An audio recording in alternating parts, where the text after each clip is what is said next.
Hey there, good morning. It is another great day, right?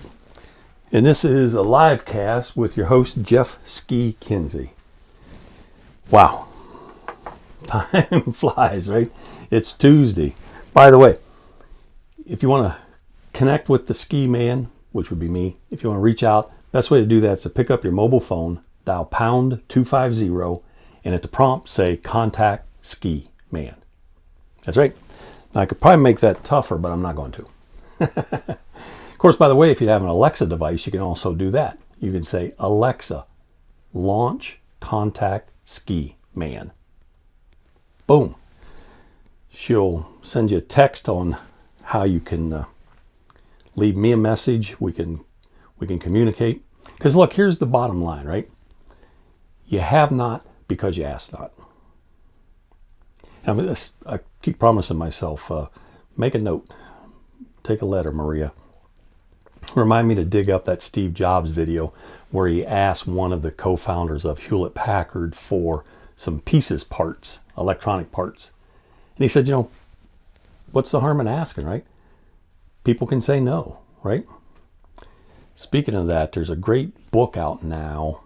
It was a blog post. It was a couple talks. It was a lot of insights, and the name of the book is Hell Yes or No. I think that's the name of it. I'll find a link in the show notes from an amazing guy I discovered through Tim Ferriss, like I discovered the 4 Sigmatic mushroom coffee with lion's mane. Tim Ferriss. That's an interesting story. Quick aside. A number of years ago, I was living and working and goofing off and playing what we call client golf on Hilton Head Island, South Carolina. Loved it down there. And I'm walking through, we had finally, after what seemed like many months, they finally built a Barnes & Noble on the island up at the north end. I, of course, lived on the south end. And they served Starbucks coffee. That was the first place to get it, as I recall, before Starbucks opened on the south end, back when Starbucks was a thing. And I'm wandering through the bookstore, as I often do, and I'm looking at titles, and you can tell a lot by a book's cover, right? Sometimes you can't tell anything, sometimes you can tell a lot. One of them, by the way, as a quick aside, is this sumo wrestler, and he's flying across the court doing this Michael Jordan layup, and the title of the book is Marketing Outrageously. Thank you, John Spolster, for that. That cover got me to buy the book, consume it, and it's one of my top 10 favorite marketing books of all time. And I've talked a couple times with John and traded some emails and some messages. But on this particular day that I'm telling you, I look over and here's this book called The 4-Hour Work Week. And I said, that's got my name written all over it. So I'm standing there in the aisle and I read, I don't know, probably the first chapter or more, the intro, and it's like, oh my God, this guy's telling my story, right? And he obviously, although he probably never heard it at that time of Dr. Ellie Goldratt, he's got this constraints management thing down to a science, literally a science. And so I'm a big fan of Tim Ferriss. He has interviewed people, and his style is somewhat, in my opinion, off-putting. It takes a commitment to listen to a Tim Ferriss interview. It really does. Tim, that's no disrespect. I love you, and I remember the time we met at South by Southwest.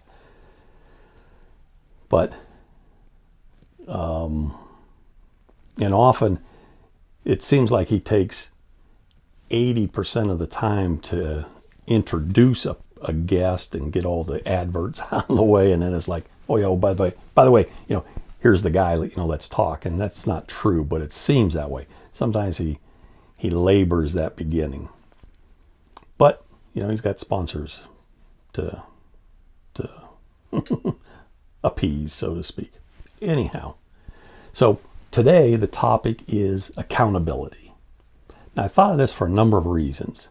Late yesterday, just as I was getting ready to retire again, but just for the evening, something led me to something which led me to Grant Cardone's book, The 10X Rule.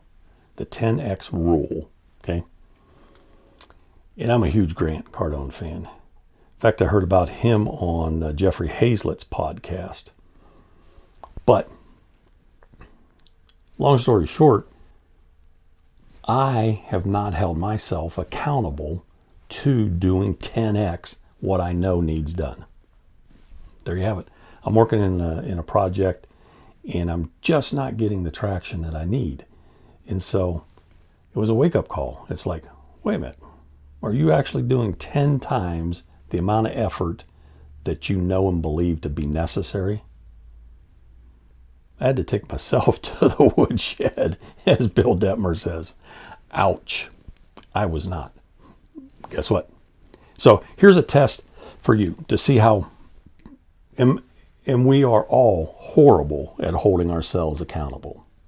So if you need somebody to hold you accountable, I'm here, reach out to me. But take the number, let's say you're working in social media and you're trying to get the message out about this, that, or the other. So do a count, stop, drop, and roll this thought around. Do a count of all the posts, all the activities, all the comments, everything you weighed in on yesterday, okay? And that's your baseline. Let's say it was 10. Let's say it was 10 items, just to make the math easy. Guess what? Today, I want you to 10x that. Not just me, Grant Cardone, in the world, okay? If you're passionate about something, trying to make a difference in the world is demanding of you to put in 10 times the amount of effort you think is necessary. Because stuff happens, right? Stuff happens. So that's my mission today. That's my KPI, key performance indicator. If I don't do anything else today, I'm going to get that done, right? I'm going to do the effort necessary. Well, I'm going to do the effort necessary to release into the universe 10 times the amount of effort that I released yesterday. And let's see how many days we can keep that up on our own. But if you're like me, if you're smarter than the average bear, although I've rarely been the smartest guy in the room, you're going to realize pretty quick you cannot hold yourself accountable to that task as much as you want to, as much as I want to. So you're going to need an accountability partner. Here I am. Reach out. And as I said, best way to do that, pick up your mobile phone and dial pound 250, and at the prompt say contact Ski Man. Okay? Now, one last thing. Let's say you're a vendor. Let's say I'm working on this project in the motorcycle space. One of my first best loves. I mean, I started riding at age 11, although my grandfather probably took me for rides on his Harley Davidson, one of the two he owned at the time, as I recall. My grandfather, Harley Bus, whose father was one of the first 200 Harley dealers, Indian dealers ever in the world, even before we had the concept of dealerships. I don't know, 6, 7 years old, he's taken me for rides on the Harley. I remember the day he brought me goggles to wear. This is back before helmets, or if they had them, we didn't know you needed them.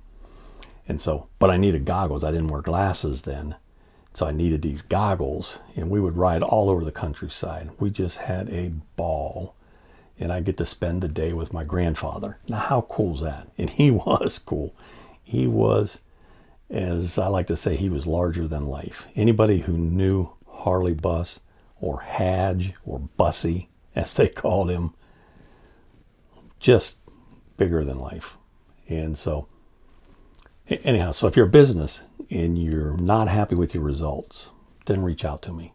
You can use that same thing, but I got a special keyword for you, a special prompt, if you will.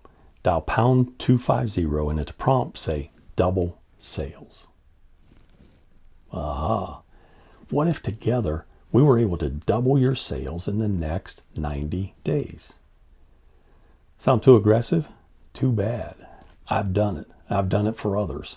I can do it for you if you reach out before your competition does.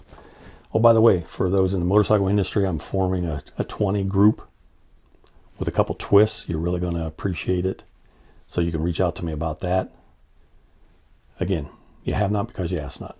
So ask.